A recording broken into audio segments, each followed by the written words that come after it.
Hi guys, Sportsia News Briefs. The gap between Lionel Messi and Cristiano Ronaldo has never been clearer. Chelsea sign Brazilian starlet Andrey Santos from Vasco da Gama. Arsenal also dream of signing Declan Rice. Real Madrid won't offer more than 110 million for Bellingham. Tennis, Adelaide International. Novak Djokovic beats Denis Shapovalov to set up Daniil Medvedev semi-final. NFL game will not resume after Buffalo Bills player collapsed on the field. Steph Curry confused by new NBA rule. We don't understand it. Cricket, Pakistan hold on to secure thrilling draw against New Zealand. Now the news in detail. The gap between Lionel Messi and Cristiano Ronaldo has never been clearer. Before leaving Manchester United, Cristiano Ronaldo was so intent on staying at the top level that he had actually taken it upon himself to directly speak to figures he knew at elite clubs. Few were interested. There was no offer that would have been acceptable to the Portuguese. He still had strong ideas about his own worth. Ronaldo's plan was clearly to go to the World Cup and remind everyone what that worth is, before watching the offers flood back. Instead, reality intervened. That didn't just apply to a tournament that saw a limited Ronaldo unable to perform to anything like the same level and eventually left on the bench in ignominy. It also applied to a debate that has dominated football culture for the last 15 years. Lionel Messi has done much more than win. He has shown there should never really have been a debate at all, that it was largely illusory, a product of social media and public relations. This isn't to say the players didn't feel it, or that Ronaldo didn't push Messi on. It probably lifted both to greater heights. All of that was visible over the last decade. It's just that Messi's World Cup victory also made visible the reality of the gap between these two stars. Ronaldo is clearly better than most footballers to have ever played the game, something which made such a historic goalscorer. But Messi is perhaps the purest footballer to have ever played, which made him so much more than a goalscorer. He is on that level above, where only Pelé and Diego Maradona reside. That's where the debate really was. Chelsea sign Brazilian starlet Andrey Santos from Vasco da Gama. Chelsea have completed the signing of 18-year-old Andrey Santos from Brazilian club Vasco da Gama on Friday. The central midfielder has reportedly signed a 5-year contract at Stamford Bridge, with the Blues having seen off reported interest from the likes of Barcelona, Manchester City and Newcastle United to sign him.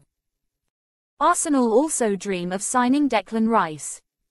As reported by Sky Sport, Arsenal joined the race for Declan Rice, current West Ham player who is targeted by many clubs. However, the Hammers will ask for €150 million to let their star player go. Real Madrid won't offer more than 110 million for Bellingham. Real Madrid want to sign Jude Bellingham no matter what.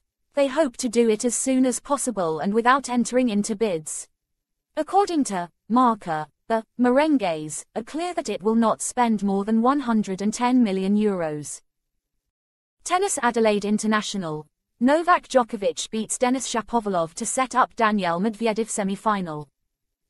Novak Djokovic defeated Denis Shapovalov 6-3, 6-4 to reach the Adelaide International semi-finals where he will face Daniil Medvedev. Djokovic, 35, will meet Medvedev after the Russian came through his last 8 match with Karen Khachanov 6-3, 6-3. The pair last met in November with Djokovic victorious in the final of the Nitto ATP Finals event. Adelaide is Djokovic's first tournament in Australia since he was deported in 2022 because of his vaccine status. So far, his progress in the tournament has been serene and he has yet to drop a set across 3 matches. 23-year-old Canadian Shapovalov the latest to be overcome as Djokovic prepares for the Australian Open which starts on the 16th of January. The Serb will target a 10th title, and record equaling 22nd overall Grand Slam success, at the opening Grand Slam of the year after the Australian government overturned his visa ban. NFL game will not resume after Buffalo Bills player collapsed on the field. The NFL game between the Cincinnati Bengals and the Buffalo Bills will not be resumed, having been suspended after Damar Hamlin collapsed on the field. The Bills' safety suffered cardiac arrest during Monday's game in Ohio. Although the 24-year-old remains in hospital, doctors said on Thursday that he has shown remarkable improvement. The outcome of the game would have affected the playoff seedings, so the NFL is considering staging the AFC Championship game at a neutral venue. There is just one round of games left in the regular season, to be played this weekend, with the playoffs set to start on the 14th of January. Not playing the Cincinnati-Buffalo game to its conclusion has no effect on which clubs qualify for the postseason, with both teams already assured of being among the top seeds from the AFC conference. However, an NFL statement says it creates potential competitive inequities through the playoffs, as both teams will have played a game fewer than their rivals and a team's record determines who has home advantage. The team with the best record in a conference also receives a bye in the first round of the playoffs. In the AFC, the top seeding is between the Bills, the Bengals and the Kansas City Chiefs. Steph Curry confused by new NBA rule. We don't understand it. Golden State Warriors star Steph Curry has claimed that players are still confused by a new rule introduced by the NBA ahead of the 2022-23 season. The league decided to penalize the fouls made by players to stop a transition scoring opportunity, with the teams that attack being awarded one free throw and retaining possession of the ball. This new rule, I promise you, we still don't understand it, Curry told NBC during the Warriors' 122-119 defeat to the Detroit Pistons. Cricket, Pakistan hold on to secure thrilling draw against New Zealand. Pakistan clung on for a thrilling draw on the final day of the second test against New Zealand to ensure the two-match series ended level at 0-0.